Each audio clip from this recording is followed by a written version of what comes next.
I think we've seen this happening in a gradual sense for some time, haven't we? Because, well, I suppose basically because nothing hostile to the royal family has come out of that quarter as it used to do fairly regularly. And I guess I mean, it's a very good strategy. I mean, it's very wise on their part because it was getting rather unpleasant and unpopular. And it was obviously not going to be very um, helpful if they were going to try to, you know, reconcile at some point in the future. And so the more time that passes without barbs and slings and arrows being thrown in the direction of the royal family, the better. And I suspect it's that because, as I've said on many occasions, you know, the thing about Harry and Meghan is they always have to keep reinventing themselves and keep themselves in the spotlight and doing new things.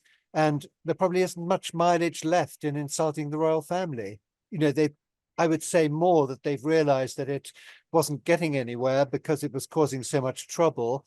And it would be better for them to, as it were, focus on the more positive things of the sort of things that they're trying to do, rather than the negative things of trying to insult the royal family. If I could put it like that, it's always rather hard to put one's finger on all of that as well, because again, as I've said on many occasions, you know, the British royal family, the working royals, are all working for the United Kingdom and the Commonwealth, and they're all, you know, doing things selflessly for us, whereas Harry and Meghan obviously have to support themselves, and so money becomes an issue, and you know they have to earn a lot of money, and therefore in order to earn a lot of money they have to sometimes be controversial, if you like, or at any rate, you know, do things which will keep themselves in the public eye, interviews talking about various different things, but certainly they obviously do have various charitable enterprises which they, you know, which they are very keen on. And you know, it would be good news if that's what they're going to be focusing on in the future,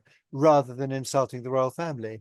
Well, I think all relationships are salvageable if people are prepared to compromise, and if people are prepared to, you know, meet each other halfway.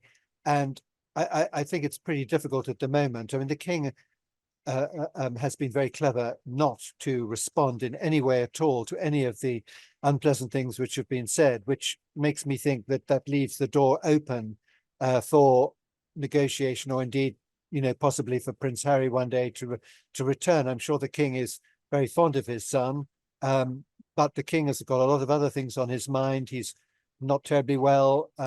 You know, he's got all the things that kings have to think about, basically. And I should imagine, in fact, I think I've rather got the impression that Prince Harry is fairly low down on the list as far as that's concerned.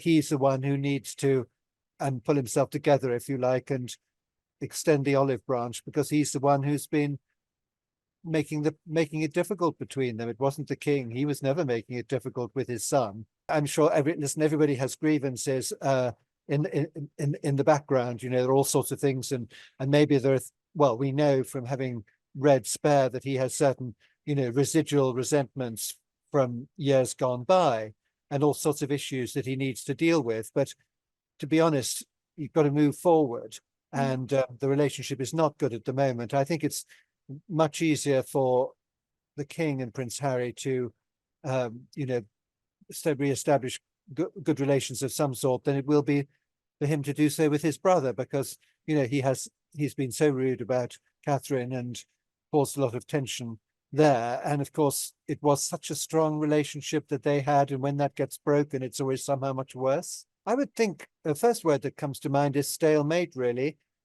Nothing happening. As you said, you know, is she sort of, you know, is there a ceasefire? Well, there seems to have been a sort of, it hasn't been stated as such, but it seems to have been a ceasefire for quite a long time now. And that's good, because the more time that passes, people do tend to forget, you know, some of the worst things that are said, although the media is always there to remind them, of course. But, you know, basically, you know, things can get better. And you know, let's hope in the long run they do, because it must be very difficult for the king, because, you know, he must mind about his son. And I think it must be difficult for Prince Harry, because, you know, he was doing such a good job, even if he rather says he didn't like doing it. I've seen him in action, and I know he's very good at it, and he was extremely popular, much more popular when doing things like the Invictus Games and all the Commonwealth work that he was doing than when he's throwing javelins at his family.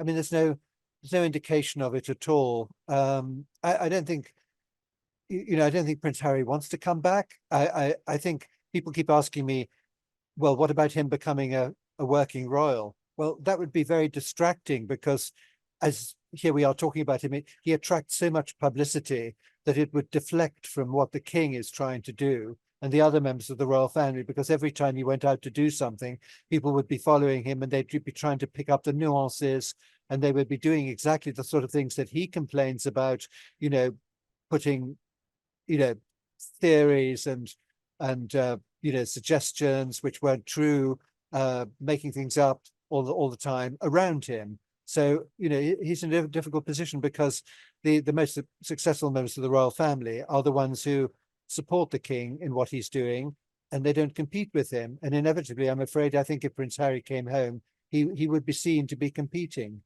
even if he wasn't trying to. Until she came along, he was there doing his bit. Obviously, he's complicit in it, but it's obviously since she came along that all this has happened. So I don't know. Of course, I think between them, they may be taking a more positive approach to life generally. They may be finding that some of the things they've done in the past have been somewhat counterproductive, and so looking for I'm sure they're always looking for new ways forward.